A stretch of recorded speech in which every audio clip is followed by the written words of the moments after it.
Hi. Okay. We're trying to see if we can continue our discussion. If this does not work on this platform, we're gonna try we'll go back to good old Zoom and see if that works. Okay? Okay, no problem at all. All right. So um where were we? We were speaking about some of the challenges the party is having, and I think you were speaking about the issue of public unity. That was one of the areas that Right. you were speaking to us about. Um, can you just elaborate on that when you say public unity? And I asked that question, right? And I ask, bearing what I think and channeling a sense of frustration on the part of those who are either supporters of the United Progressive Party, independents, and even supporters of the ABLP, who want to see a healthy opposition. You there, Jonathan? No? Okay, I think we've lost Jonathan. Yes, So, oh, you're still there? I'm here. Sorry. I'm hearing you. Oh, go ahead. Go ahead. I'm Yes, sorry. I'm hearing you. Go ahead. Yes, can you hear me? Yes, I'm hearing you. I'm hearing you. So Okay, what I the was saying, background music is playing, but I'll still proceed in spite of the background music. Okay, hello. right? Okay, it has Yeah, stopped. yeah, that's fine. No, it has started again. But anyway, I'll just proceed. I'll just proceed. Yes. In terms of the public unity, I was just saying that when we in the United Progressive Party, when we have any issues with our brothers and sisters, it's in the future we really need to ensure that we keep our conflict resolution in house. We cannot go in the public and expect to address these issues in the public and for there to be proper conflict resolution. So whoever whoever it is, it doesn't matter, from the political leader right down to a general member, we all have to ensure that we deal with our internal issues internally. Internally. Right, And that's what the Labour right. Party, we must admit, has done a little better, not perfectly, but a little better than the United Hmm. Progressive Party, Right, because we all know the rift that was there or is there between the Prime Minister and the recently sworn in Minister of Foreign Affairs, Honorable Paul Check Green. right. So, and they have been able to, for the most part, keep that conflict resolution in house. So Hmm. we the United Progressive Party must learn from a history.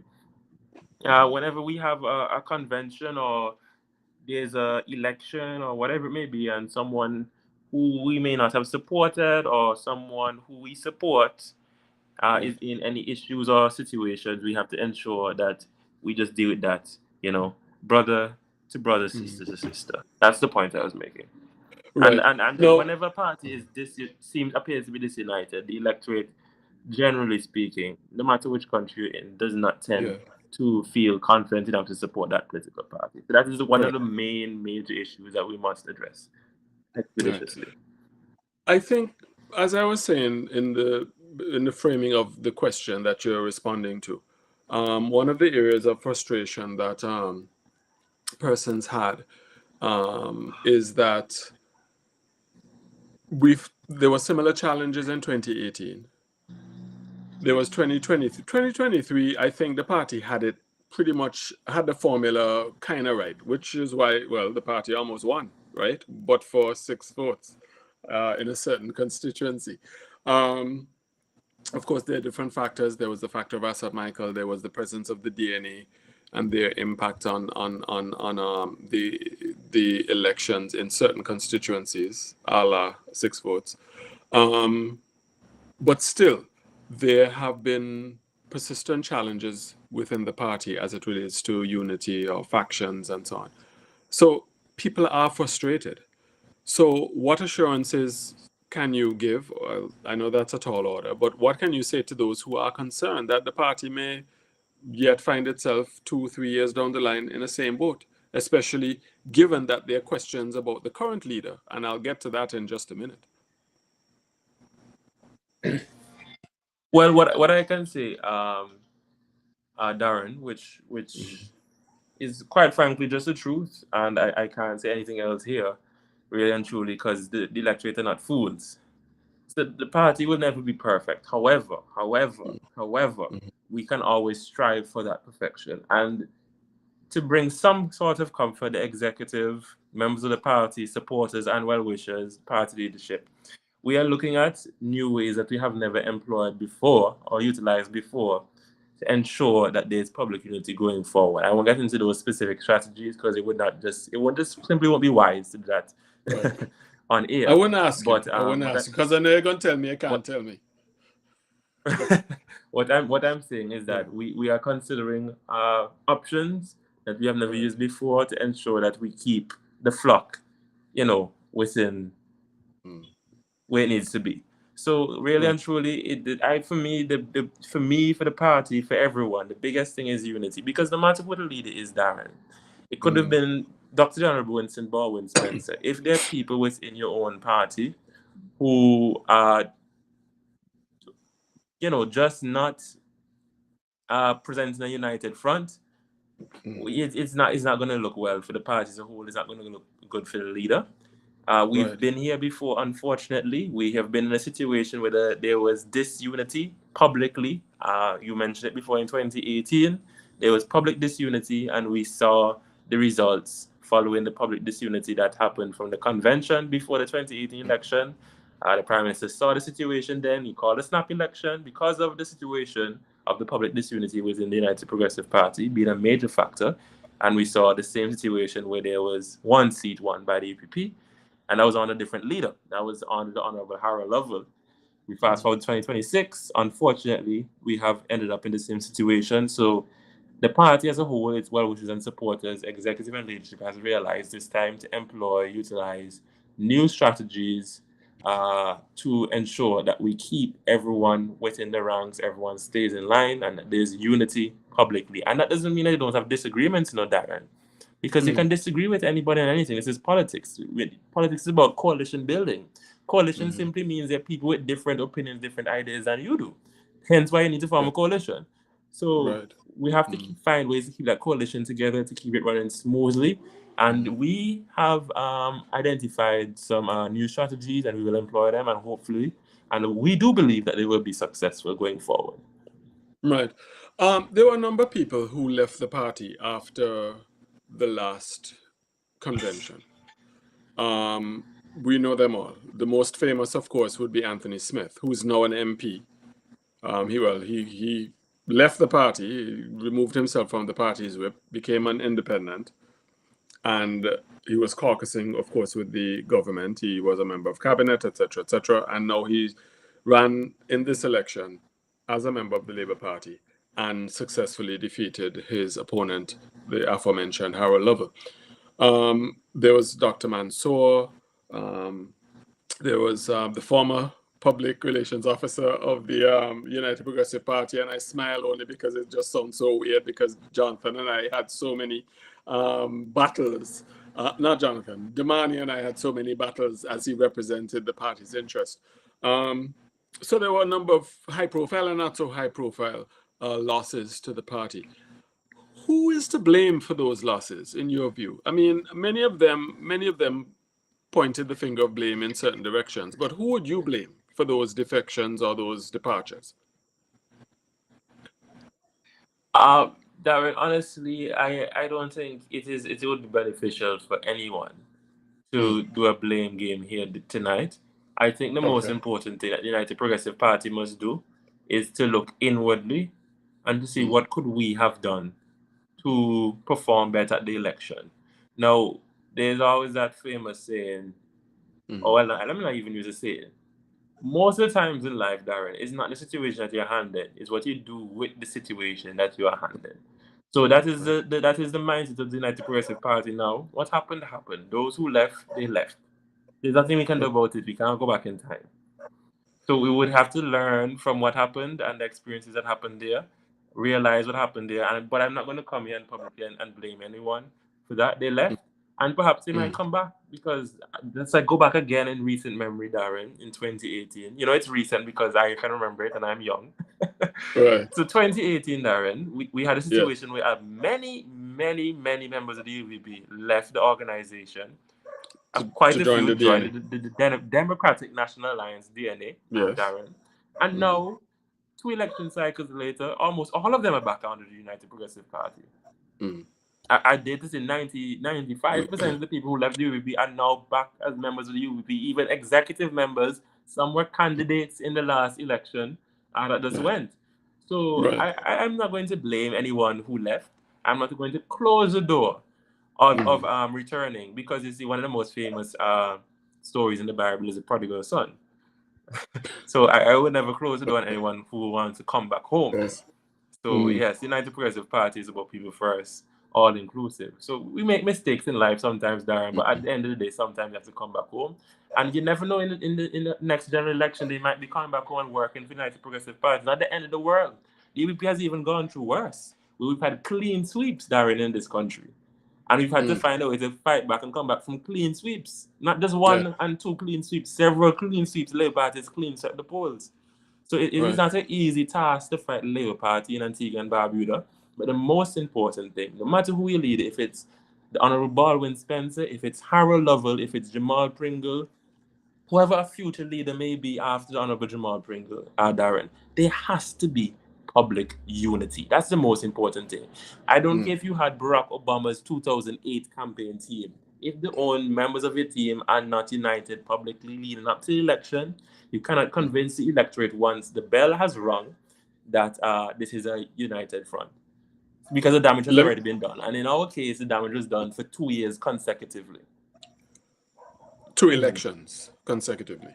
Well, 2 years, because I'm counting from the 2024 convention coming forward. Oh, okay. Sorry, yes. Yeah, I understand your point. I understand your point. So here's it. Unfortunately, Jonathan, when things go wrong in an organization, the leader gets the blame. If things go right, I mean, everybody is praising Gaston Brown. He's a great strategist. He's a political genius. He builds a coalition, including former members of the United Progressive Party, who we all know their names, right? A matter of fact, there was even a lot of hay made on Facebook about the fact that the Labour Party slate looked very much like the UPP. So many people credit his leadership in that regard. So conversely, if we look at the United Progressive Party, and I'm going to ask you this pointedly, the leadership of the Honourable Jamal Pringle as the political leader of the United Progressive Party has been called into question. And before I deal with the election part of it and the campaign, what about keeping the party together? Because many of the individuals who left the party pointed a finger at him. He wasn't the only one. There were fingers pointed elsewhere as well, but there were fingers pointed. And you just spoke about Barack Obama. Many people know me as one of Barack Obama's biggest fans, and the reason why one of the reasons why his campaign was as successful as it was, and as near flawless, at least publicly, the public face of it, was because of his leadership and his ability to keep things tight. And even through his 8 years in the White House, no scandal, no big brouhaha. Matter of fact, it was boring. The media hated it because they couldn't make much hay of it because he was just so by the book. So leadership does matter. And so people are asking, is Jamal the right fit to lead the party forward, considering the state that he really brought the party into this election in? How would you respond to that? Right, Darren, thank you so much. Now, what I would say, I have several things to say to that in response. Yeah, sure. But I'll just answer them and say them as they come to my mind. That's fine. The United Progressive Party has always had to rebuff attacks about its leaders since its inception, Darren. Well, unlike me, some people are old enough to remember elections pre-2000 and elections of the early 2000s. The biggest thing was that the Honourable Dr. Winston Baldwin Spencer does not have the capacity to run the country. That was one of the biggest things that they put against the Honourable Baldwin Spencer. They compared him to, at that time, Celeste Bird. They said Celeste Bird is brilliant. He's a great strategist. He's been trained. He's been raised to do this job. And if you compare Celeste to Dr. Spencer, there's no comparison. That was the Labour Party narrative then. The same narrative was there for Harold Lovell. And the same thing about holding the party together was said for the Honourable Harold Lovell. As I said before, we've gone through this 2026 experience, the exact thing in 2018, where there was public disunity Many high-profile members left the United Progressive Party, senators, MPs as well, who left the United Progressive Party. Just as we have an Correct. MP leaving in this time, we had an MP leaving then. And people called into question the leadership of the Honorable Harold Lovell and his ability to keep the party together, because that is always going to be the common attack of the Antigua and Barbuda Labour Party. I promise you, Daren, if Gaston Brown somehow in some fantasy land was to become the leader of the United Progressive Party, the Labour Party would say he doesn't have the capacity and he's not a great strategist and he can't keep the party together. I promise that they will say it. Okay. And there will be people who leave the party and all these kind of things. So my point is, I really That's a don't. bit of a mind-bending exercise there, Jonathan. But I take your point. I'm just using exaggeration for emphasis. That no Yes. matter who the leader is, the narrative will be the same. They don't have the capacity and they can't run the country. No matter who the leader is, if you have Dr. B before your name or not, it doesn't matter. So that's my first point.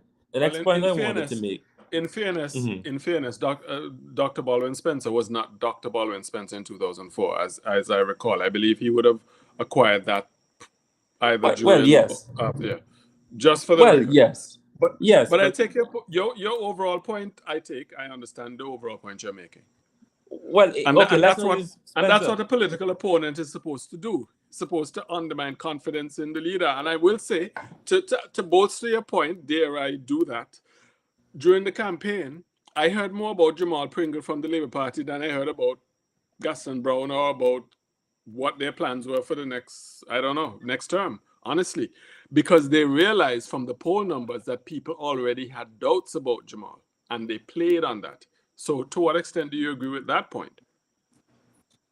Well, if that's what the data show them and they did, well, I can't speak to what the Labour Party's internal data was showing them or the internal strategy, but that's the strategy they used to employ. Now, Daren, going forward, my point is that I'm making here. No matter who the leader is, the United Progressive Party must publicly display a united front. It doesn't matter who the leader is, because in every situation, we've seen that the leader cannot succeed without a public show of unity. Now, in terms of the capacity, capabilities, or the readiness of the Honorable Jamal Pringle, first and foremost, he was chosen. He was not installed. That's very important. So whether or not you have questions about the capacity of the Honorable Jamal Pringle, the United Progressive Party cannot win an election without its base. And the United Progressive Party cannot win an election with only its base. So you have a situation that you have to consider carefully. It's a tightrope. So yes, let me land. So if it is that the supporters, the base of the United Progressive Party select someone, how do you think they would feel if you say, we're not listening to you, you don't matter, we're doing what we want to do? It's taking a lot to go out and mobilize and energize the base to come with you. So once the people have chosen, last election just went, Daren, a minority of the people selected the government. I don't mean a minority in terms of who contested the election, but in terms of the electorate. A minority of the electorate chose the government of the day. Now, does that mean that we, the majority of the electorate who either didn't vote for the Labour Party or who didn't vote at all, can get up and say, we don't recognize the government, we don't want them because there's not the leader we want? No, that's not how it works. They were chosen. So we have to, as a country, accept the fact that they were chosen and do what we have to do in terms of what we can do to change or fix what needs to be changed or fixed. The same thing with the leadership of the United Progressive Party. Until the time comes, Daren, for the people to choose again, which constitutionally should be the Constitution says there. Until that time comes again, you have to have a public display of unity, no matter who the leader is. And I want to reiterate, Daren, it don't matter if you have triple masters, two PhD, and you're speaking like Nelson Mandela and Barack Obama as the leader of the United Progressive Party. You will not succeed if you do not have public unity. It doesn't matter. And that is why the United Progressive Party as an institution exists in the first place, Daren. Because the Antigua Caribbean Liberation Movement, the Progressive Labour Movement, the United National Democratic Party, all these different organizations realized that they could not, UNDP, ACLM, PLM, they could not beat the Labour Party as a fractured divided opposition. They had to be united. Hence, the United Point. Progressive Party was formed. So any third party, any additional party, any talk of new this or other options, it doesn't work in Antigua and Barbuda. You have to have united force if you want to stand a chance, not even a chance, not a guarantee, but a chance of beating the Labour Party. And that was not in existence in the last election cycle and in 2018. It was there in 2023. Hence we came so close. Understood. What do you think the main reason why the United Progressive Party lost the election? Give me the main. If you were to list, there could be any number of reasons. But if you were to, for the purposes of our conversation tonight, say the number one reason why the UPP lost is, what would that reason be? Well, I've been saying it all night, Daren, and I'm going to sound like a broken record. It's just the unity? Public unity. Okay. Yes. Unity. So you think it's the unity? And also, go ahead. There are other reasons. What do you think the other reasons are? Let me just be very clear as well to Daren.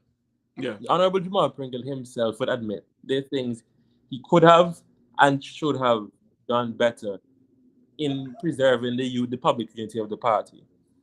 He's not perfect. I am not perfect as a acting public relations officer, Daren. He is not perfect either. The members of the party who might have been involved in public disunity, I mean, they are not totally incorrect or whatever. They might have had some valid points. What I'm saying is we have to going forward, the new strategies that have been identified by the supporters, well-wishers, and even executive and recommended, we have to see how we can implement to ensure that going forward, there is a solidarity, there is a brother and sisterly vibe amongst us in the United Progressive Party, and we solve our internal conflicts internally. That's very important.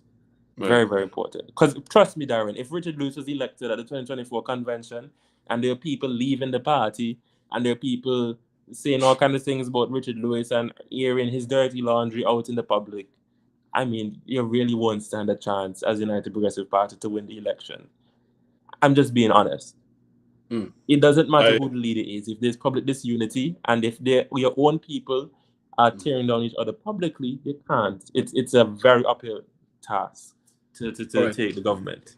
So aside from internal disunity and the spilling over of that disunity into the public space, are there any other reasons you think the party lost? I mean, some members of your party have advanced other reasons why the party lost. I don't know what the party's official position is, if an official position has been determined, but what are some of those other reasons? Because, I mean, I don't think it's just disunity, right? No, I don't think so either. But I think that is the main problem. And the reason why I emphasize that is because it has been a problem that has plagued in the Progressive Party over the years. And I'm hoping that this is the end of the problem. We would have learned from our history and our present recent circumstance to move forward. But as you said before, Daren, our messaging could have been more tightly done in terms of getting our message out there, the penetration of our message. It would have been great to have more money. You can always do it more money, Daren. Of course. Elections need money. That's one thing. Plenty That's money. A fact. Yeah, plenty money. Plenty money. So all you members who are listening, who are late on your dues, please, pay your dues. It's a little drop in the bucket, but it goes a long way. I mean, funding, Daren, your messaging, money, all these different kind of things, public unity, the leadership of the party could have done certain things differently, which they would themselves admit. They would never admit to being perfect. And our members, executive members and supporters, we all could have done certain things differently and even better. The things that we're doing well, we could have done them even better to ensure that this election came home.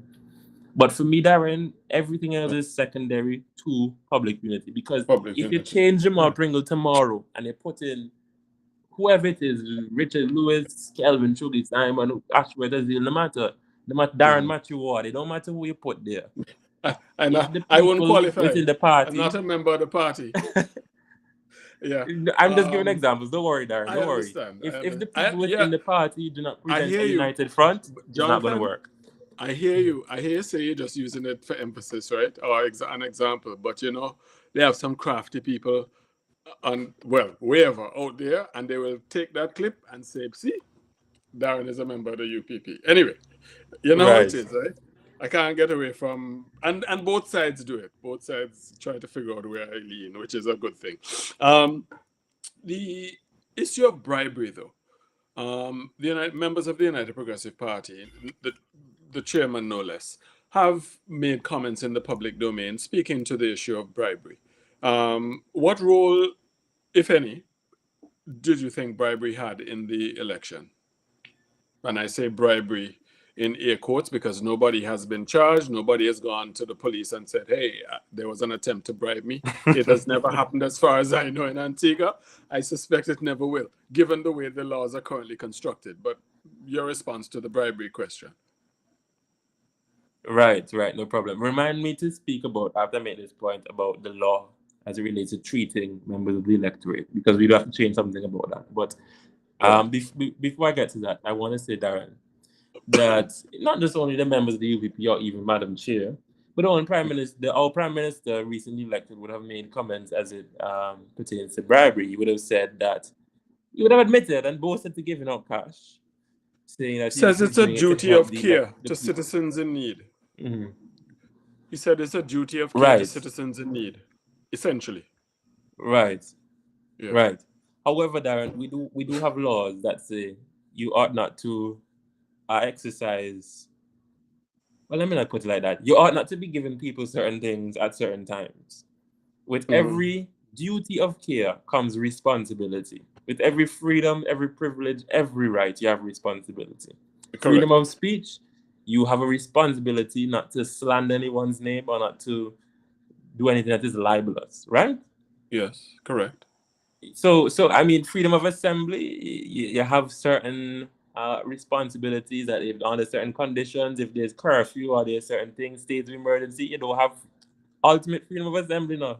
You try to assemble if there's curfew, and there's different kind of thing. I'm just saying, everything you have a responsibility. In this Correct. instance, with your what was it, duty of care? That's what he said. Something like that. He had a duty of care. Let me see Yeah. if I So can pull duty the of quote. care, whatever the Uh, words the prime minister used. right. That duty, he has a responsibility to follow the law. The law says that around election time, which we were in, you shouldn't be giving out things to people in order to induce them to vote for you or your political party. Neither should your Mm, surrogates be doing the same. I'm not saying that was the case. I'm not saying that that happened exactly, because I'd have to provide evidence for that to happen. But if the right. prime minister himself is admitting that he gave out money because he had felt a duty of care so to do, he needs to realize he also has a responsibility, especially as the holder of the highest office in the land, Darren, to follow the law. In the last election, we had another famous or infamous admission from the Prime Minister where he boasted on his radio station, Darren, that he didn't say Abe, and he doubled down. He transferred individuals out of his constituency into others where his what should I say, fellow candidates needed the Mr. assistance, Werner, extra votes. Mr. Werner, That's I hear you now. I hear you. And the party has that's mentioned the that prime several minister times. said, Darren. My question, yes, okay, fine. So why did the party not take him to court? If what he did was improper, why didn't the party take him to court? The Am party I the wrong in party asking did that question? use. No, you're not wrong in asking that question, Darren. The Okay, party did use the available legal challenges to them, but the okay, systems that we have in place, whether it be the director of public prosecutions, the supervisor of elections, right, with right. the DBP, that is the court and all these kind of things, they did not find any interest. As a matter of fact, the DPP wrote back to the United Progressive Party through our General Secretary to say that we should investigate the situation and provide the DPP with whatever evidence we find. That makes sense to you, Darren? That makes sense? Mm. The Prime All Minister right. is admitting on radio to violating the laws of the land. And we are supposed to do the work of the DPP, investigate and bring the findings of our investigation to the DPP. What are we paying you big money for? I mean, Mm. come on, Darren. And then we wonder, I mean, for example, Why is he not taking them to court? We took them to court as well too for the picture list situation. People talk about, oh, I bet the list and this and that. We spoke about the refereeing situation early in the program. UPP under our brother Alice Thomas, represented by Counsel Leon Chakwood Simmons, that took Abeck to court because they need to obtain that picture list. Because people don't understand, there's a list that you have, the final list, before election day happens, that Abeck gives out to all the candidates on nomination day. That is the list that should be that is circulated. Sorry, that's supposed to be the final list of electors in every constituency. However, on election day, you have another list that ABEC produced that is called a picture list that have the pictures of all the individuals on that list. In many instances, dare I say, in every constituency, if my memory serves me correctly, we had polling agents, persons who were observing this. You know, the mock stations outside the polling stations in every constituency that the different parties have. They're not in party colors, but you know, they're the observers of the political parties, the persons who are inside doing the count as well too, representing the political candidate. Sorry, the candidates of the different political parties. They would have tallied and compared the list we received from ABEC on nomination day that the candidates receive, which is supposed to be the final list, Daren, does not match the list that's the picture list being used. Sometimes there are more names on the picture list. Sometimes there are less names on the picture list. Sometimes the picture list has incorrect information where the picture does not match the name. So it's the wrong picture for the wrong individual. And so many other things. So we're saying we can't. I'm not blaming, by the way, I'm not blaming ABEC, by the way. I'm not saying this is the reason why we lost. But I'm just saying there are other factors at play where we need to clean up different situations. So the Prime Minister admitting that he gave out money and other cash and kind to the electorate during election time should be taken very seriously, and it's just sad to see the state at which our society has come, and the Prime Minister just feels comfortable. That is what is concerning me. He feels comfortable. He has no fear of retribution, as he can say these things and nothing will happen to him. In times gone by, the Bar Association, the Evangelical Association, the Christian Council, people, you go back in the Antigua history, there would have been statements and action taken against statements such as this. And I think there was also a free and fair election league that used to talk about things like that. Free and fair election league. Let me ask you though, the chairman of the party did speak about the issue of bribery, and she came in for a lot of public criticism. Sorry, she said what? I didn't catch that part. No, she spoke about the issue of bribery and the impact it had. I don't think I need to read that statement at the moment. But are you familiar with what she said in the public space? I'm somewhat familiar. I don't remember exactly what the comment was. Okay, I'll try and see if I can find it. But she was criticized for it, and she was criticized for it because the argument was the United Progressive Party has engaged in similar practices in the past, because that's just, we have transactional politics in the country. That's how it is. You go around, politicians are going to be begged, or people are going to ask politicians favors. It's a part of the culture, and it's not just unique to Antigua, it's global. Well, certainly in the Caribbean, let me put it that way. Maybe not, I wouldn't say global, but certainly in the Caribbean, it's a feature of our politics where, and so she made those comments. And I think the basis of the criticism was some people saw it as a belittling of some quarters of the electorate, and some folks thought, well, hold on. In 2004, it was eat them out, drink them out, and vote them out. So what's the difference now? Is it only when the party loses that it raises the issue of bribery? I'm not saying these are my opinions. I'm just sharing with you. This is what has been said in the public space. So my question to you is, as the PRO, do you think that those comments were helpful to the party to suggest that people, succumb to the, treatment from the Labour Party, and that's why the Labour Party won and the United Progressive Party lost? Darren, I expressed to you the main reason as to why we believe the United Progressive Party lost this election. Okay, and so you're staying away from that bribery question.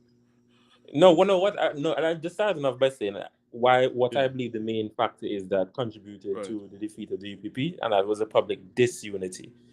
Not really you still hear me? Hello? I'm still hearing you. Go right ahead. Yeah, not really the treatment of the electorate. Of course, that played a factor, as admitted by the Prime Minister.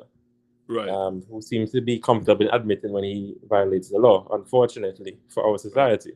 Right. Um, what I would say, though, for those Mhm. persons who are saying the UP does the same thing, or what, even if that were true, which you have to provide evidence or any statement, whatever it is, to tell me that that is true before you go that. But even if that was true, wrong is wrong and right is right. Right. Two wrongs I'll, don't I'll make a just right, read. Darren. I'll just read a little bit of what was said. Right. The United Progressive Party chair, D. Giselle Isaac, has alleged that the outcome of the Antigua and Barbuda's general election was heavily shaped by the governing party's access to state resources, corporate influence, and direct voter inducements. In a But sharply hold on there. worded. I'd prefer to hear the exact quote rather than somebody's interpretation of it because I No, first no, read the no. news I'm. article. Oh. Oh. Okay, I'll have to. All right, can I just continue to read the piece, if I may, very quickly? In a Okay, sharply sure, worded go co- ahead. Yeah. in a sharply worded column in published in Tuesday's Daily Observer, Isaac described the country's democracy as plywood built, arguing that the constitutional advantages enjoyed by incumbent governments create an uneven political playing field. Isaac claimed that the ruling party benefited from control over state institutions, including the Treasury, immigration, the port, Public Works, APUA, ABS-TV, and the Electoral Commission. And this is a quote: "It is a fact that constitutionally the advantage in a general election belongs to the party in power," unquote. And that's in her writing. And she went on, UPP chair also alleged that the recent election campaign featured, and I quote again, intensive and intentional cash bribery, including, and I quote again, free gas on bad roads, motorcading, supermarket vouchers, gifts, and concerts. The This was a classic case of paying the people to remain in poverty. You think those are fair comments?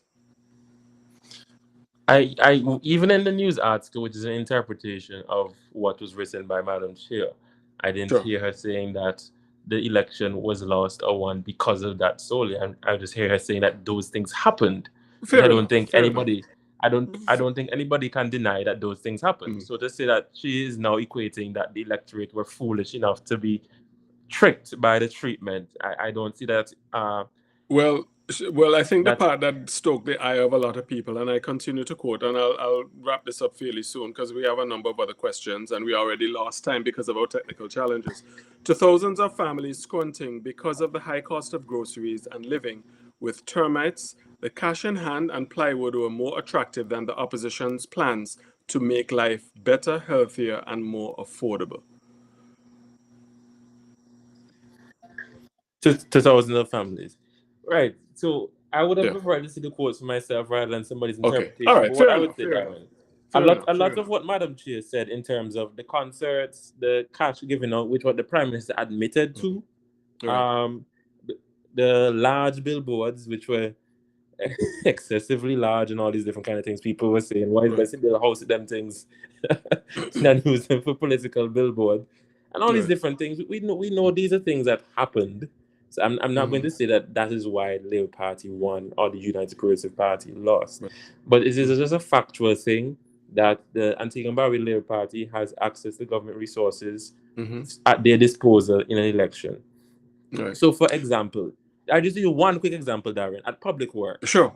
there Go were right ahead. lots of contracts that were given out, lots of jobs that were given out during the 3 weeks leading up to election. Everybody and their dog was a road contract, was part of that Mm. road rehabilitation program leading up to election, and it's just a true statement. The Prime Minister was even on his radio station saying that there are lots of jobs available at Public Works and lots of contracts will be given away for Mm-hmm. people to come down, young people, and get employment. But that's just election time jobs. So we have to look at the situation and be honest with ourselves. A lot of these things are just factual statements. They did happen. The Prime Minister admitted himself that they happened, and he Okay. announced that they would happen. So to Has say the that pa- they didn't, or to be upset that somebody is saying that they did mm. happen, I'm not too sure what the issue is with Okay. saying that those things did happen when they did. Mhm. Okay. I think the criticism comes from a place of the parties blaming everybody else except itself, and Well, Darren, I I'm spent distilling. all of tonight. Mhm. Sorry. I spent No. all of tonight blaming ourselves. Okay. But if, Yeah, if yeah, you I'll realize, give you that. I, I'll I've give you spent that. my entire I'll give presentation you that. tonight blaming ourselves. But Mr. Wenner, Whenever the political leader or the chairman speak, people pay attention and people take it. It has a certain weight. Not that what you're saying now doesn't have weight, but they come out right after an election. Of course, everybody wants to hear what party officials have to say, and you come with that. The criticism was that was not the most helpful thing to do because it suggests that the party does not acknowledge that it may have borne most, if not all, of the blame for why it lost. I think that was where the criticism is coming from. Not that they don't like or like Miss Giselle Isaac, D. Giselle Isaac, or Jamal Pringle. It was more a case of, hey, the party's making the same mistake, or it sounds as though the party's making the same mistake it made in 2023 and 2018, not taking full responsibility. I think that's where it's coming from. But I take your point. You realize you're taking a different tack, and we can move on from that if I will. Speaking about post-election, has the party met? Yes, we had a central executive meeting on today's what, Thursday, right? On Tuesday of Today is this week. Thursday. Correct. Yeah, we had a central executive meeting Tuesday, post-election CE. Right. Has the party released a statement on on the election?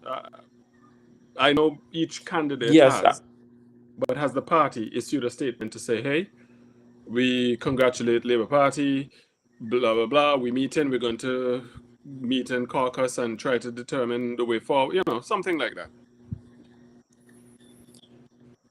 right. So, as you said before, all the individual candidates would have put out statements. They would have gone through their constituencies and had help as well too, to go out and thank the individuals who would have voted for them and supported them. Party officials would have gone out and thanked the electorate on behalf of the United Progressive Party for their continued support, and those would have voted for us for the first time. And also, I would have early in this conversation congratulated the Antigua and Barbuda Labour Party on being successful at the recent polls, and I would have even remarked and said that that's something that doesn't happen in every country, for example, America. But anyway, we move forward. Yeah, I hear you, my brother. I hear you loud and clear, and yeah, everybody knows where Daren Matthew-Ward stands on the question of the current occupant of the White House. No questions there at all. But do you think that it would have been more prudent? I mean, you're the public relations officer. Why, release a statement, saying that? I mean, you're on here now and you've said it, and I accept that, and kudos to you for that. But why not issue a public and official statement from the party to say X, Y, Z? I think there are a couple of people, including myself, because I reached out to the chair and one or two other members of the party asking for that, as a member of the media, such that I am. Don't you think that would have been prudent? Well, Darren, Sure. Tell me. I think it's always important to thank the persons who vote for you and to congratulate those who would have been successful at the general election, whether it's yourself or not. So Right. we would have done that. The means through which we would have done that, could it have been better? Well, that's something that for sure we can always look at and see where we can improve and do better in the future. But I am at least happy that the candidates and the party itself would have gone out in the constituencies, would have thanked our supporters, our well-wishers, and even just the people of Antigua and Barbuda as a whole for the opportunity to contest these elections and even for the opportunity to continue to serve in the capacity that we have available to us to serve them. Right. 62% of voters turned out to vote. And there was a lot of speculation about those individuals, I think about 8,000 or so, who did not go to ABEC to get their new voter registration card. And there was speculation of whose supporters were they. Were they majority Labour Party supporters who weren't happy with Gaston, but they don't want to vote for UPP, so they're not going to get no card? Or were they UPP supporters who don't have confidence in Jamal, or just don't want, or just not inspired to vote? Has the party concluded that perhaps the majority of them were, because the party's vote totals dropped in this election in terms of overall support? You got 14,600 14 votes. I'm going to try and see if I can get the 2023 numbers. But you can respond to the question. Yes, no problem. So we're still going through Okay. all our data in terms of the data is there, but it's Right. just to finalize what all the implications of the data are. I don't Okay. want to say too much in terms of our data publicly. I'm sure you can understand that, Daren. Well, I'm coming to you But with some questions about that, so hold on. Go ahead and tell me what you're telling me. Go ahead.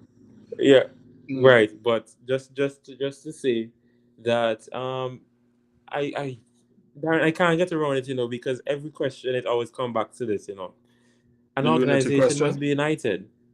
Okay. And for the supporters and especially the independents, because the United Progressive Party cannot win an election without mobilizing, energizing the independent voters of Antigua and Barbuda.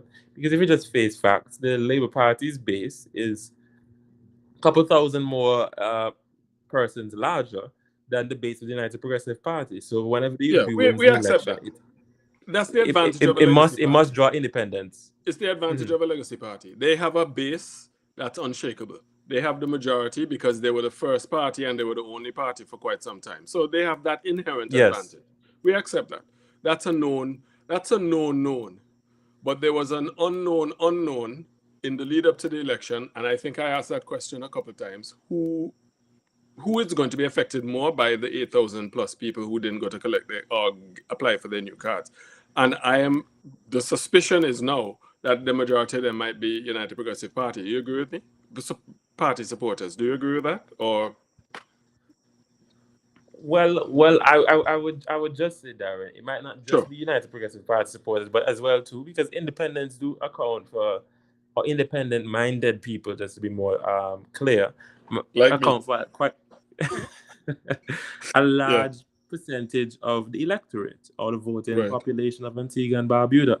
So the Mm-hmm. United Progressive Party, I would say, we can admit, all Mm-hmm. members of the United Progressive Party leadership and executive and supporters will admit as well too, we did not do the best we could in terms of inspiring confidence in our unity as an organization.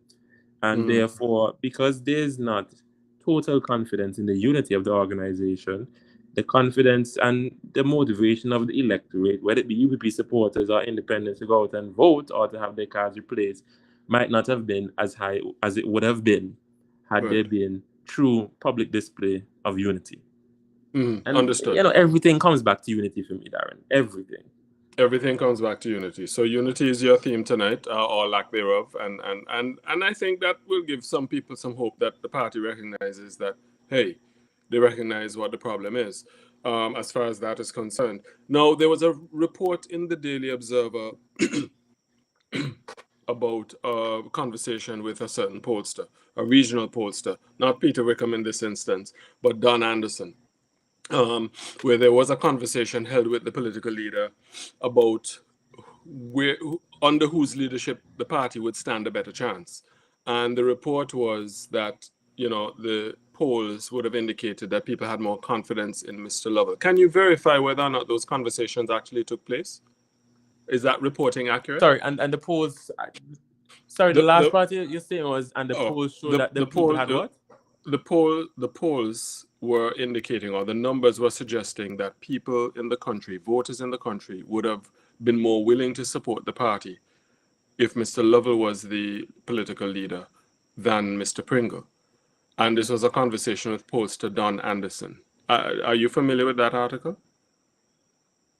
Yes, I'm very familiar with that situation. Unfortunately, that reporting in the Daily Observer was incorrect because I'm very Oh, it's familiar with that incorrect. poll. Uh, The Daily Observer got it yes, wrong. because All right, because go ahead. I'm in being cheeky. polling Go ahead. Darren, you have something called Mhm. a margin of error, where you have to That's true. account for possible anything that would have happened within your different areas of your methodology or how you carry out your research method, right? Correct. In this instance, we're Correct. talking about a poll. So as you're going house to house, perhaps you inputted something incorrectly. Perhaps you led the person who you're Mm-hmm. asking the question. You asked a leading question, or so many different things kind of count. Perhaps the numbers weren't tallied. So many different things account for error. So there's a certain percentage that is Right. given whenever you do a poll for a margin of error. So let's Okay. say I counted 5 apples on the counter, but I counted them very quickly. So let's say 5 plus or minus 1. They could have been an extra apple I missed, or they could have been an extra apple I counted, if you follow what I'm saying. Let's explain I it do. properly for those who are I listening. will confess statistics was my least favorite class in economics, but go Me ahead. too, Daren. Me too. Trust me. Me too. Me too. Yeah. Anyways, what my mother, she's very good at the maths and the economics, so she Yeah. has that down pat. But anyway, as I was Very saying, the apples. So you could have counted an extra apple, or you could have counted one less apple. So margin of error of plus or minus 1. In this instance, the pollster, Mr. Don Anderson, made it very clear that even though a certain individual might have been higher than the other individual, they were both that the gap between the two persons was well within the margin of error.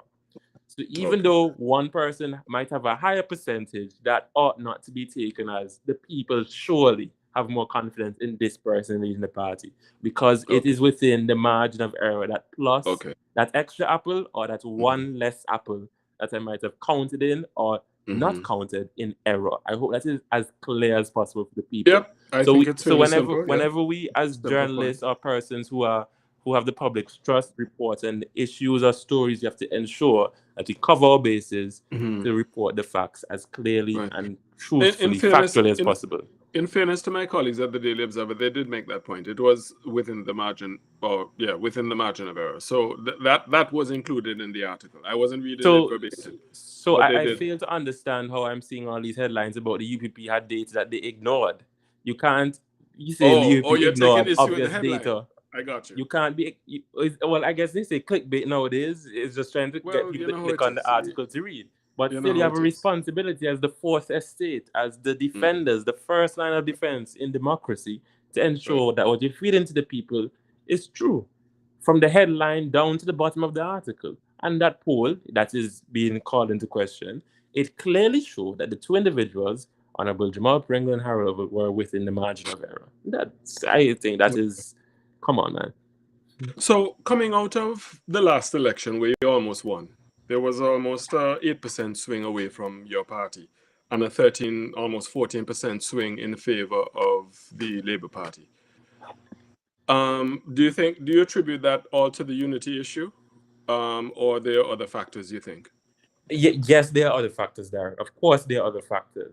There are 100% other factors, but I that's the fact I want to I want to say to the public, because I know I'm speaking to party supporters as well too, and they are the main ones I'm speaking to tonight. Not necessarily everybody else. We're dealing with party people somewhat, because we have to understand that going forward, we can't be calling into radio stations if you have an issue with your candidate in your constituency and speaking to the people of the nation before you speak to your candidate.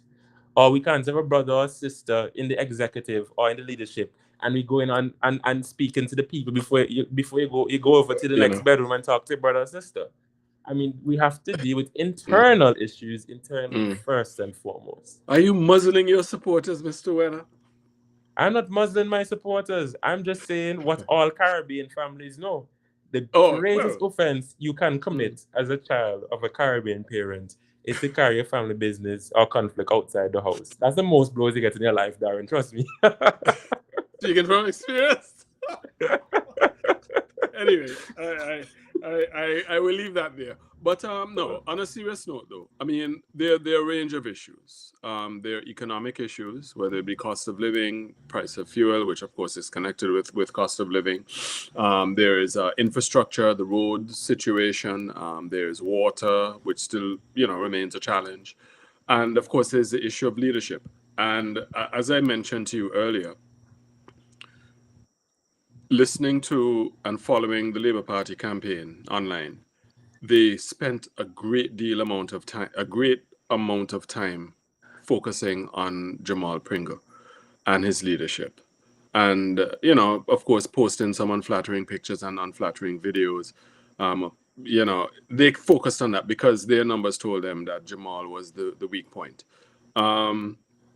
how does the party plan to address that? Because it's going to have to address it one way or the other. Either address it by working on Mr. Pringle's image if he's going to remain as the party leader, right? Considering he's back, we're back to single Pringle, right? As Max Hurst famously coined him, unfortunately or unfortunately, or the party's going to have to contemplate another leader who would not have the high amount of negatives that Mr. Pringle has in terms of confidence. So, when is the party going to address that question? There must be an issue of addressing the leadership, is there not? Well, of course, and it's not that we have not begun, we have started. Okay. Excuse me. We have started to address these things, and we Okay. will address them. But I feel like I've been on the defense for long enough, so I think I can let myself loose and start to go on the offensive now, Daren. That's fine. That's fine. You Yes. go after your opponent. That's all right. That's your job.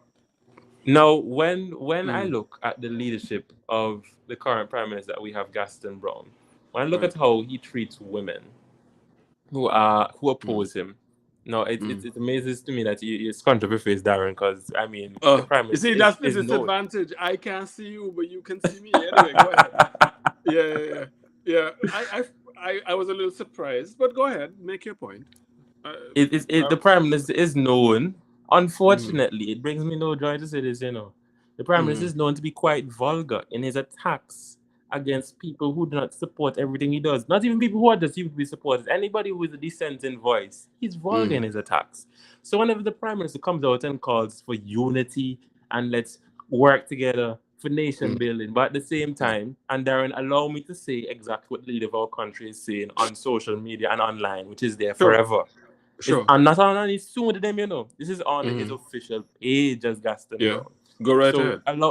If it is language good enough for the Prime Minister of the nation and the people see it fit to put him back there, so please don't criticize me as a lowly young man for repeating what my Prime Minister has said. All right? I made a point to say. Why is it that the Prime Minister will be saying on internet, under his name, Gaston Brown, you are my secret bitch, but you're too ugly to go public with you? Or he's talking about people's balls, or people have testicular hernia. This is the Prime Minister on social media.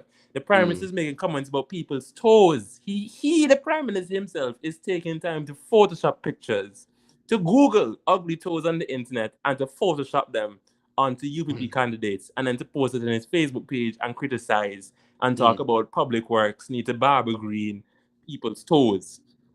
I continue, Daren. I'm just speaking in one aspect in terms of the vulgarity that we get from the Prime Minister when it comes to people who are opposing voices, dissenting voices. It is just not acceptable. And I don't understand why we would laugh, condone, like, or love these things when we see them on social media. Right. Now, somebody, and just an ordinary citizen, is commenting on something on online. The Prime Minister, I send all these pictures to you when they're done, because I screenshot them whenever he makes these comments. He says, who interfered with this retarded bitch? Again, he's referring to a female as a female dog, okay? And then he gets up and says that he's in the interest of advancing women in politics and for women empowerment. And for, I don't understand. I can't match what he's saying with what he's doing. He continues, the Prime Minister, this is somebody who commented something about the Alpha Nero. The Prime Minister, under his picture and name, which you can, on Facebook, for example, you can click on Instagram, you can click on the person's picture and carry them to their profile, so you know who it is. He continues, this poop brain, stink mouth, lying rhetoric is laughable. You are just another attention-seeking, deracinated imbecile. He loves that phrase. He used that for the Barbudans. You are just another attention-seeking, deracinated imbecile seeking to defame and undermine our beautiful country. Girl, because this is a woman again. All these I'm reading, he's addressing these to women. Is this how we speak to women in our country as a Prime Minister?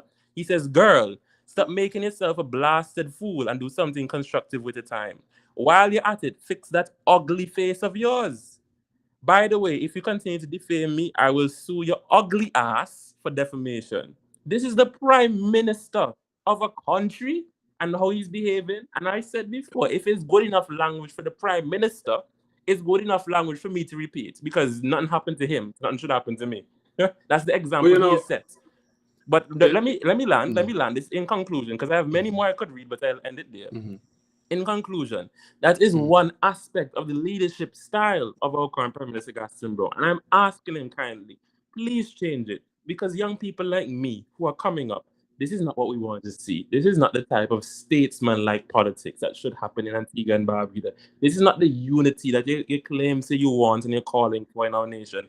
The way you attack, the way you go after women who don't agree with you, it's not a good look, Honorable Gaston Brown. And if I was advising you, I'll take away your phone sometimes. Between the hours, after hours, in the evenings and early mornings, that's when he posts about 9, 18 posts at a time. Bam, bam, bam. We know how he behaves. And let's go on people on You social monitor media. his pages. Well, Darren, what as you an monitor his acting PR, pages what like am I some supposed to be journalists doing? monitor the pages or the truth social pages of a certain president. As an acting PR, that's what I'm supposed to be doing. So I'm just saying that is one aspect of a leadership style that should not sit well with the people, and it bothers me to see all the different comrades and friends. Listen to your brother, okay? Comrades and friends. I love plenty of y'all. Do not encourage your leader in this derogatory behavior. It's not a good look. It's not a good example for young men like me, young women that I know who are coming up in Antigua and Barbuda. That's not the type of politics you want to see. You want to see a change, and this must not continue. And we hope that he will change his ways.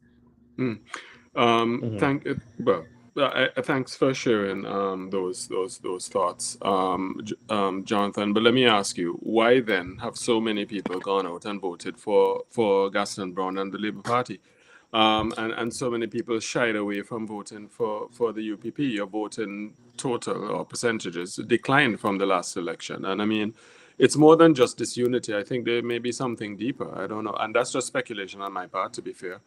But if given, because Okay, can I answer that question? Can I answer that question? we all see his posts, and some of us are not impressed at all by it, and we think it's demeaning to the office. But why do you think people still vote for him and vote for the party that he leads? Why do you think? I'm asking you. Okay. And you critically you said something that I have to address, which would answer the question. You said we all see his posts. You said we all see his posts. We don't all see his posts. Well, that's true. Some people not on social media. I correct myself. Not everybody is aware, and I'm sure not many people are aware of the electorate of what the Prime Minister behaves like online. And he says online. Or he might sit on his radio station too, less on radio, because he knows there's a greater cross section of people who would listen to radio. But he behaves a particular way online and goes out to specifically women, and it's not tasteful. It's not right at all. As a matter of fact, it's online bullying. It's digital abuse. It's digital gender-based violence. We had just last year, we had a situation where even the newly elected Kiss Johnson and other members of Civil, Caribbean Women in Leadership, they were speaking about on International Women's Day about digital gender-based violence, the Chanel Imhoffs, all the comrades and friends. I'm talking to you all. Speak to your leader. He's been doing this for years now, for 12 years. It needs to change. And Jonathan, why do people continue to vote for him? In conclusion, because we're the United Progressive Party, most times, we play nice politics. And trust me, Daren. But Jonathan Wenner, as your new acting PRO, the nice politics is over. It is time to let the nation see front and center the true colors, the true behavior of your Prime Minister. And hopefully they will see how he behaves and force him to change. Because I don't believe, that's just one example of one area. No, I haven't touched corruption for the night. I haven't touched foreign policy and all these different things. But that's just one area of vulgarity. Right. And the Prime Minister needs to change immediately. Immediately. There are some in the virtual space, and I don't know to what extent I get a chance to listen to a lot of radio these days, and especially talk radio. But I exist mainly in the virtual space, and from what I see, there are some folks who have called for resignation. I mean, folks have said, look, the party has lost 3 consecutive elections. Well, actually 4 if you count in 2014. There needs to be some visible public change. And in some ways, that is an acknowledgement that, hey, something is not right. We want to move in a different direction that will achieve perhaps greater success. Resignation should follow. Has the party considered that as an option to placate members of the public who are not happy with the party? What I would say, Darren, certain changes have happened and will continue to happen as the United Progressive Party evolves and prepares itself for the next general election.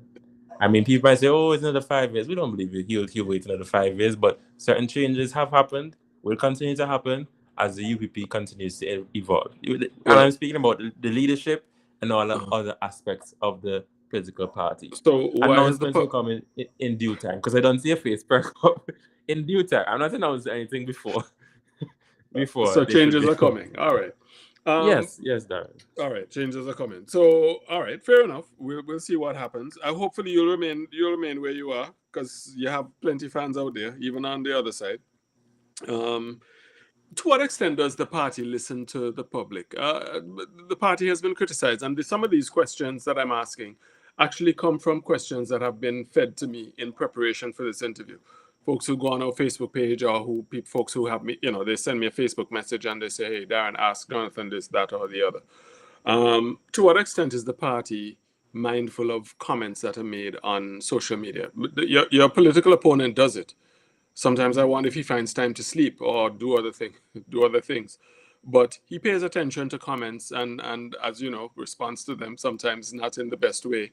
But to what extent does the party pay attention to criticisms that are leveled at the party? Because the criticism of the UPP has been that it is seemingly, if not impervious, resistant. It essentially just ignores public criticism and does what it wants, to the party's peril, i.e. 2026, 2023, 2018, and 2014. But more so, let's talk about the more recent times. So respond to that question. Is right, the party... no problem, Darren. Yeah. I can assure you, because this is right up my alley and my area of responsibility. As acting PRO, I do listen. I do monitor the social media. I do listen to the radio. I do monitor the messages. And Darren, I get plenty calls, plenty WhatsApp messages. I take plenty licks on a daily basis for this party. What y'all doing? Do this, and this need to do, and that need to do, and this person Jonathan, to go here. Can I just stick a pin? Can I stick a pin? Yes, go ahead. I'll let you finish your answer. The wonderful thing about this platform, nobody's gonna cut me off. I can do it. We can go till 12 o'clock if we want. We won't, but we can. That should be an encouraging sign to the party, because it means that people want the party to do better, even if it's just to stand up to you know who. You understand what I'm saying? Or have of course. More, right. So I hope that, even though people may be hitting you, it's not you personally. I think most people like you. They like your style and your tenor and your temperament.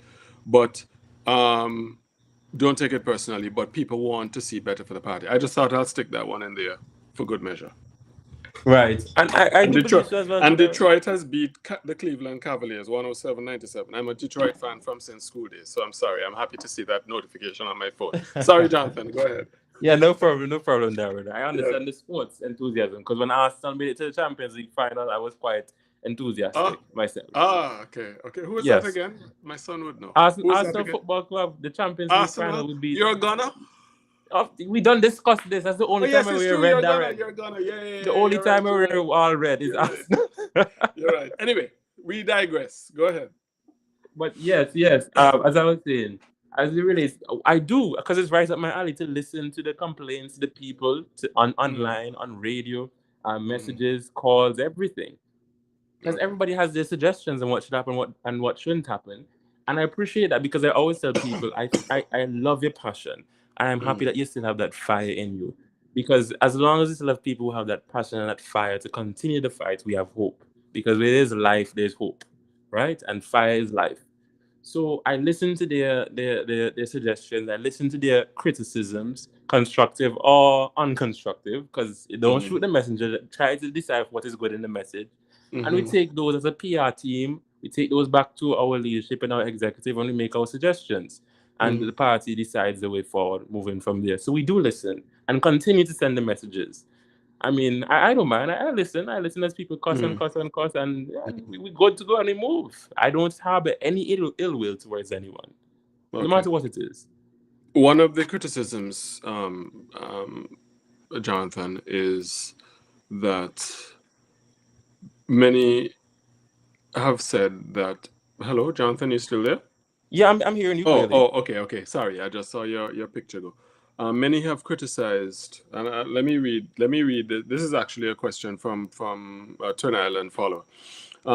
Some say that many believe that the chairwoman or the chairperson of the party is a divisive personality, and she's been part of the reason why the party lost, and many have left the party. And that I think that person is recalling a number of persons who have left the party and who have highlighted her as part of the reason, or the main reason for that matter, as to why they left the party. Is the party mindful of that, or to what extent is the party taking those sentiments into consideration? Um, um, it's not an uncommon thing to hear. Let's put it that way. Right. I hear that. I thank you for that personal sense in that sentiment. What I would say, Darren, we hear the suggestions, the complaints, the recommendations, the criticisms from the public, and we take them into consideration. As I said before, we evolve as a United Progressive Party as time goes on, and whatever announcements that will be announced will be made for any changes that we will make going forward. But I'm not How making soon? How anything soon? How or soon are you speaking. gonna make those announcements? Well, Darren, I can't make those kind of decisions. You know, I'm just an announcer and a talker. I'm not a move and shaker. So the pressure you put too That's much leading there. me to a next question, Jonathan. But go Uh, ahead. but what I would just say, I always, every time this question of Dave D. Diesel Isaac, Sister G, as I call her, comes up. I don't call her Madam G or Dame, whatever. Sister G, she is to me. Sister G is like, what should I say, a political godmother to me. Because Darren, since I joined this party 3 years ago, I joined this party. Sister G has not been nothing but welcoming. She's been a mentor. She has been a good friend, a good support. And sometimes you have to support her too, because the amount, I don't know how many people in the world could take the amount of pressure Diesel Isaac has had to undergo for the United Progressive Party, not just in the last election, but over the years. Being dragged before the courts, police come into your house and put you in shackle, all kind of foolishness. The government say they're going to use the resources of the state to bankrupt you, and all kind of foolishness, Darren, for things that have no substance. And the courts prove as much. I'm just giving one example of the sacrifices she has made and how good of a person she has been to me. I've never had any issue with Sister G. We fall out, of course. We have many disagreements, Darren. As you can imagine, we have different generations. We have different viewpoints on many things. But trust me, if Sister G was to call me and tell me, oh, she need help, the house is burning, I go in out in my boxes if I have to go and help her. Because that's the type of affection and love I have for her as an individual, and how she has groomed and shaped me. So I don't, all these people who say, oh, they support me and they love my personality and temperament, she has played a major part in who I am politically today. So I can't. But what I'm saying is, the party will make necessary changes we need to make going forward. We have heard the people. We have seen the results of the election. We will evolve. And trust me, we've done it before. It's not a long time ago we did it before. Just the other day we did it before. And we will do it even better again. All right. In Speaking terms of of coming back from a defeat like this. That's what I mean. I understand. Senate appointments come tomorrow. Can you tell us who the senators for the UPP are going to be? As far as I know, it's the government senators who are appointed tomorrow. I haven't heard. Right. So the government MPs were sworn in on, was it yesterday? Right? No, Tuesday. It was Tuesday. Tuesday, the government MPs were sworn in. And it was Tuesday, because I remember watching it as I was making my way to Central Executive meeting. So that would have been Tuesday. Okay. Yes. So Tuesday, the government MPs were sworn in. I'm sorry, Dr. Benjamin. But anyway, let me not show a low blow. But yes. I see what you're trying to do. Big medical doctor can't get Minister help. But anyway, I move on. No, let me tell you. I happen to know how the appointments are going to go. And I was not surprised that Michael Joseph got it, because he was understudying Sir Malwin for the last, year and a half, give or take. He's young, he's energetic, he has ideas, and I think if I put myself in the Prime Minister's shoes, I would have appointed Michael Joseph as well, simply because of his youth and he does have medical. Well, he's a member of the medical professional fraternity, or the professional medical fraternity, as a pharmacist. And I think it's actually a good fit, and I'm hoping that he'll do some magic at Mount St. John and the other health facilities around the country, especially Right. for those who are vulnerable. So that sector need energy. So I don't have a problem with that. And I like Mike. Well, aside from the fact that Michael and I are good like that, I'm happy to see him there. So I'm not shocked to see Dr. Benjamin be appointed Speaker of the House. Darren, understand me now. I'm not shocked Yeah. either, and I'm not saying I complain about Michael Joseph being there. As I said before, I will stay away from any more low blows because that was directed to Dr. Benjamin, not Michael Joseph Augustine. Okay, I understand. Anyways, moving on. Yeah. Moving on. I totally understand. We were talking about senatorial appointment. Right. So I hear Franz de Freitas' one is true. Daren, you know me, Daren. We've been doing this long enough now. I hear Franz de Freitas' one. You know me long enough. Yes. I can neither confirm nor deny. So when we gonna know? Until my good leader. Well, when the government decides to announce when and where these things are happening, because the government hasn't announced this either. So we're not going to rush ourselves to do anything. So the government has just sworn in the MPs. Well, not sworn in the MPs. My apologies. And as a matter of fact, that's something I need to address. I'm glad you brought this up because tell me. Ministers were sworn in without being MPs. Now, according to our constitutional procedure, that is not proper. They are MPs elect. They have not been sworn in yet. They have not taken the office. If you follow what I'm saying. Who can be appointed to cabinet by the Prime Minister, Daren?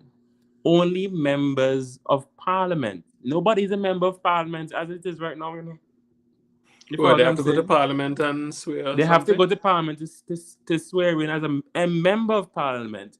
And then you can be sworn in as a cabinet minister. So the Labour Party has jumped the gun there. They have done it backwards. Fair, I think I've seen that repeated. When we had Godwin Friday when Mia won, I think they did the same thing. I'm not saying it's right. I'm just saying I think they did the same thing. I don't remember them going to Parliament first. Well, as I said before, right is right and wrong is wrong. You're an MP elect. You're not a member of Parliament yet.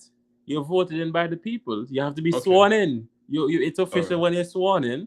And according to our laws of the land, and a minister, either the junior minister, we call him Minister of State.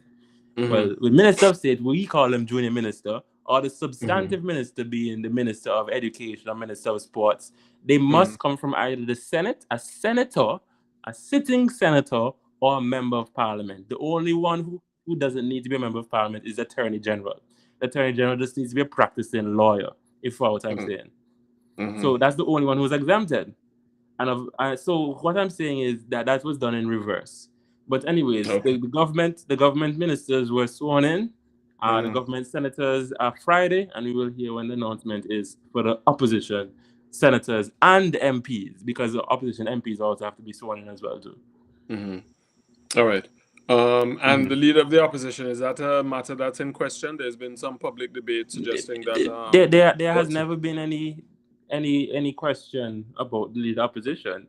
You might have debate. There's always public debate on everything. You didn't allow me to finish my question, but okay. Go ahead. Yes. I know you know what I was going to say. There's been a public debate suggesting that Trevor Walker, the Honourable, should be, because he has more experience and so on and has more capacity. I'm just saying. So I don't know if are you aware of that debate, and to what extent is it going to affect the party's decision one way or the other? Well, when we go back to 1989, Daren, because it's a long time we've been doing these things, Yes, tell me. 1989, it was a one-seat situation for us here. Right. Under Baldwin Spencer, Dr. the Honourable, was the only one who won his seat in Rural West. Right. And of course, as usual, the people of Barbuda rejected the Labour Party. So Eric Burton was the man for Barbuda. Right. He was the MP elect.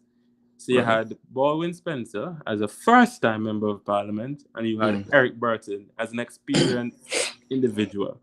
And the Honourable Baldwin Spencer was selected by the Governor General to be leader of the opposition because he is the man who was in control or the leader, of a political party that garnered the majority of the votes the majority of the people who did not vote for the government, if you know what I'm saying. So the majority of the opposition votes fell with Baldwin Spencer's party, not Eric Burton's party. You go over to Hillbo and Frank, the same thing. I see where you're going with this. You see, go the same thing with Hillbo and Frank and Baldwin Spencer, because many times Baldwin Spencer has had to fight the fight alone in Parliament, you know. But anyway, you go over to 2018 now. You want to say poor Baldwin? No, I said single Baldwin. Oh, single Baldwin. Oh, single Baldwin. Well, I thought you'd been sympathetic to the man. But anyway, you go over to 2018 now, and this is very recent times. You had a one-seat situation with the Honourable Jamal Pringle in All Saints East and St. Luke, and you had the Honourable Trevor Walker, again, a seasoned and experienced politician, serving by then for almost nearly 20 years, or just about 20 years in Parliament. Again, the Governor General appointed the Honourable Jamal Pringle because his party had the majority of the votes for the people who did not support the government. So what has changed now? And nothing has changed. So I don't expect there to be any confusion at all. Okay. Or conflict. Okay. I completely understand. So when does the party, I understand there's going to be a meeting on the weekend for the party. Is that accurate? Sorry, it's going to be a meeting where? The party. When is the next executive meeting or strategy meeting, or people want to know what's going on with the party? Well, the party members, remember, we discussed this before. We meet regularly, talk regularly on a regular basis. We don't really require formal meetings. We can just get together at somebody's house or some venue and discuss things. We don't necessarily need a meeting formal like that. Because remember, I discussed before that certain meetings require notice, and because of the political situation, most times many decisions are not made in meetings now. You just come to meetings to finalize things because you would have discussed them before you even get to the meeting. Sounds like a kitchen cabinet setup. Not necessarily just a kitchen cabinet. You go around to the different people in the party, and you get consensus and get everybody's input, and then by the time you get to executive or you get to general council or you get to convention, you already know more or less what the decisions will be. I understand. You're not going into these meetings blind, you know. It's not wise to do that at all.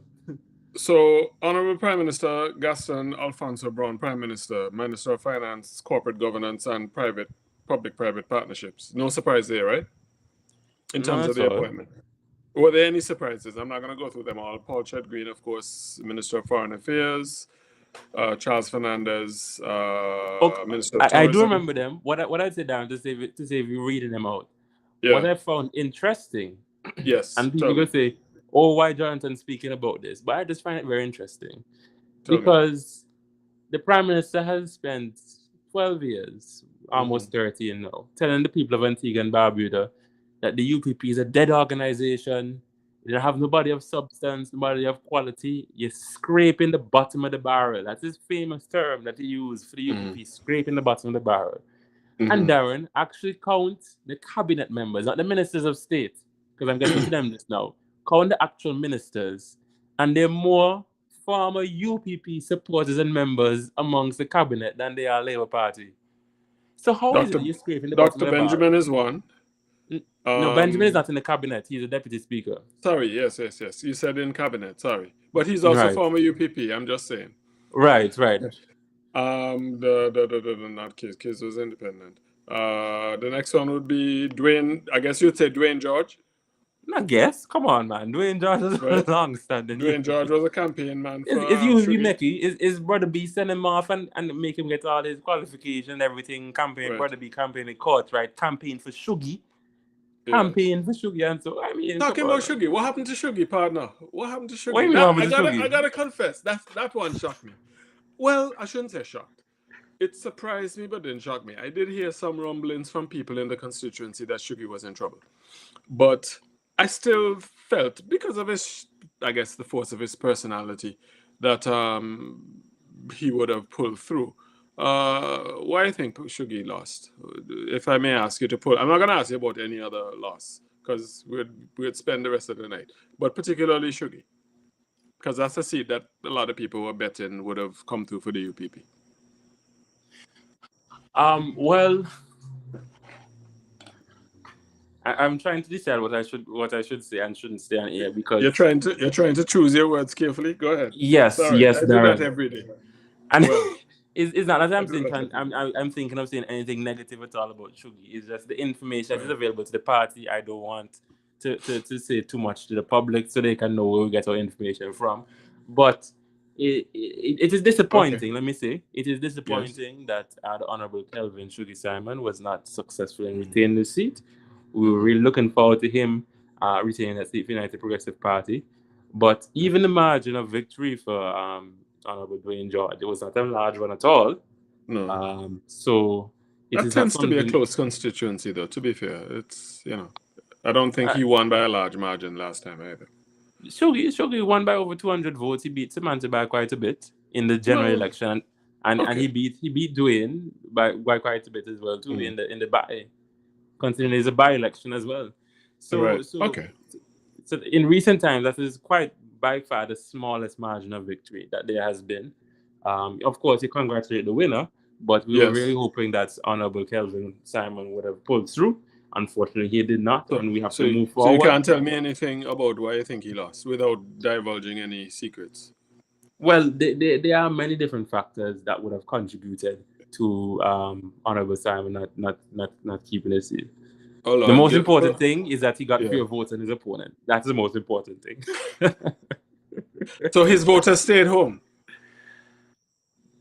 His Well, but voters, by all accounts, if you look at the because numbers, that I don't think Dwayne that would tell you George's that clearly. numbers increased that much from the last election. I mean, I have the charts here, but I don't.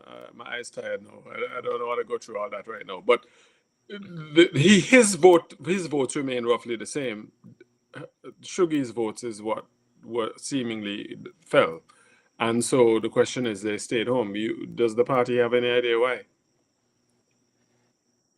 Well, as you said before, that when we look at the numbers, the numbers don't lie. The Honorable Kevin Right. Shuggy Simon, the people, he just got less votes because his support base, one reason or the other, they did not show up and show out on election day as you would have Right. expected them to do. Okay. I'm getting a message from the ever watchful one of your ardent listeners and watchers saying that the Prime Minister can appoint a private citizen to be a minister. I just want to say that, not to the best of my knowledge. I could be wrong, but as far as I'm aware, the law clearly states that to be a minister in Parliament, a minister of cabinet, you have to be a parliamentarian, either a senator or an MP. And a private citizen is not a parliamentarian, a senator or MP. So yes, the only cabinet appointee that is not required to be because the prime minister must be a parliamentarian, you know. Yeah, well, So of so course. so That the goes AG without is the saying. only one. The AG is the only one where the law says it just has to be an acting lawyer or an acting attorney, current Practicing practicing, attorney. not acting, Yeah. practicing attorney. What am I saying? Practicing attorney. Understood. Mm-hmm. All right. So yes, I was just going through the list of ministers, and of course, you were making the point that a number of them are former United Progressive Party members. So your point is well made. It's a point that was borne out in the campaign. So I think it's now 4 minutes after 10. We've been at this now for the better part of an hour and a half. Granted, some of it, maybe 15, 20 minutes of it, was trying to sort out our sound and video issues. But I don't know. I mean, what element of hope can you give to the people of Antigua and Barbuda generally, who want to see a strong, vibrant, successful, viable United Progressive Party? In your response, I want you to also bear in mind that I'm hearing noises that there are some independents who are not happy, and there's a plan to form a new party. Have you heard anything like that, by the way, before I ask you to wrap up? Have you heard about any noises of the formation of a new opposition party because people don't want to continue under the current regime, so to speak? Well, I would just say historically, in Antigua and Barbuda and across the Caribbean, third parties do not do well, and they only benefit one organization, that being the party in government, every single time, Yeah, that's not every quite single what I time. asked you though. But I'm Yeah. just saying this, Darren, because I think it's Have very you heard? important. Have you heard that there moves afoot to form another party? I hear all kind of rumors, Darren. I hear all kind of things. All right. Yeah, I hear you've all been kind of trained rumors. well. You've been trained well, Mister Wenner. You've been trained well.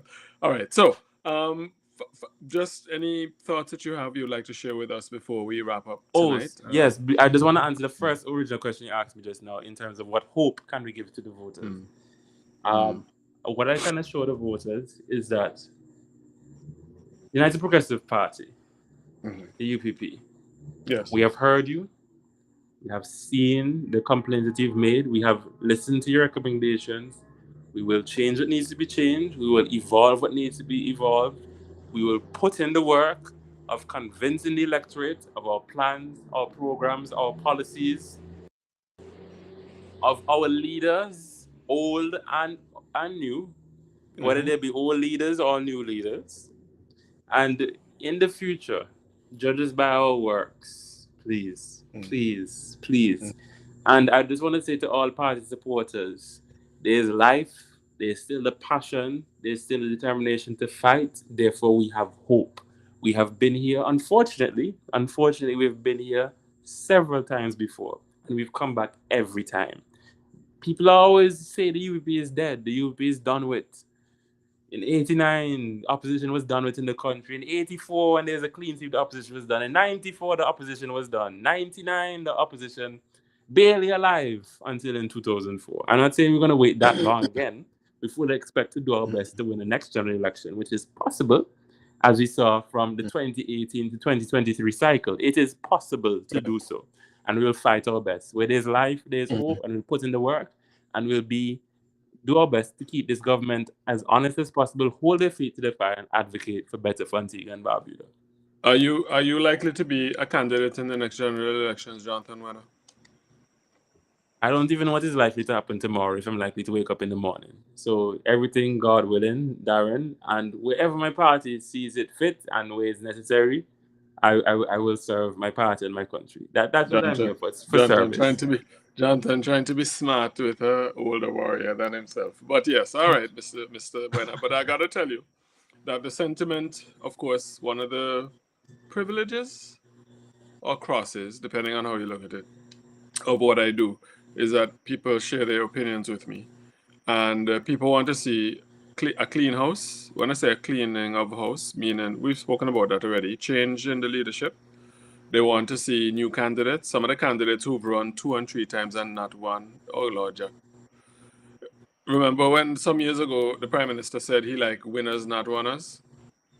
I remember that, Darren. I think the UPP could learn something from that. I'm sorry. That and that is not.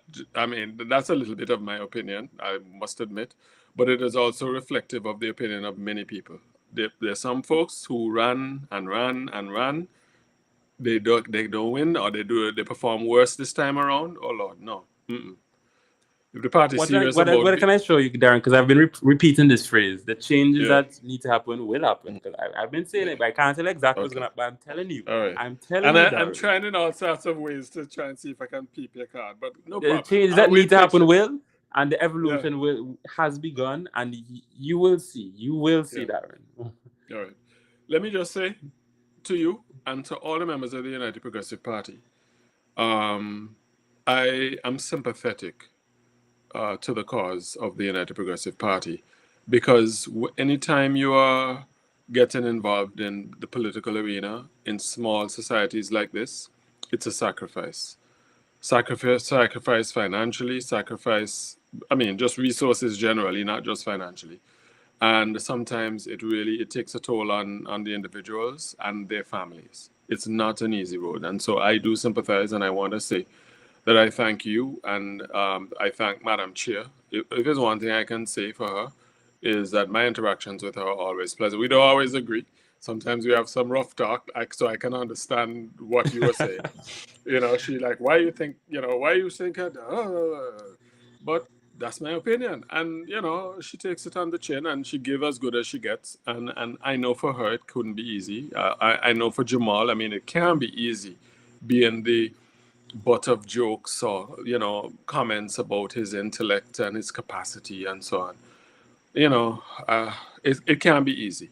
And then to lose after all of that, all those nights of sleepless nights and strategizing and trying to make a campaign work in 3 weeks. So kudos to the party for the effort it put in, because it's doing it for the sake of Antigua and Barbuda democracy. And so that should be applauded and recognized, such that I can. And I just want to say thank you so much for the time that you take to join me, as often as you do, to share the party's message in the interest of Antigua and Barbuda's democracy. So thanks a lot, Jonathan, to you and all members of the United Progressive Party. Thank you so much, Daren. Your sentiments are truly appreciated. Thank you for having me. Thank you for giving the United Progressive Party a platform on this organization. And to our party supporters, we are brothers and sisters. It's one love in the United Progressive Party. I'm hearing music in the background. That's your music, Jonathan? No, that's the platform's music. That's the Twin Islands. Oh, the platform's music. Yes, my technical director is saying it's time for us to shut up. I think that's what it is, which is fine. Thanks a lot, Jonathan. I want to say thanks to all our partners. I want to thank Casada Paints. I want to thank Community First Cooperative Credit Union. Community First Cooperative Credit Union, Food Brokerage Services, Flow. First, thanks to all our partners here at Twin Island Media. Very grateful for your support, certainly on our election night coverage.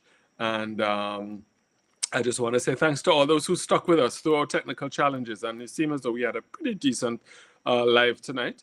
People wanted to hear from Jonathan Wenner, and that's a good thing. And we want to thank you for your patience while we try to surmount our technical challenges. DMW signing out for tonight. We'll do this again, hopefully on Saturday. We're planning a live on Saturday. We will have our friends from the Labour Party joining us to give their take on the election. Of course, the appropriate announcement will be made in due course. Good night, everybody. Be safe wherever you are. God bless. Take care. Good night.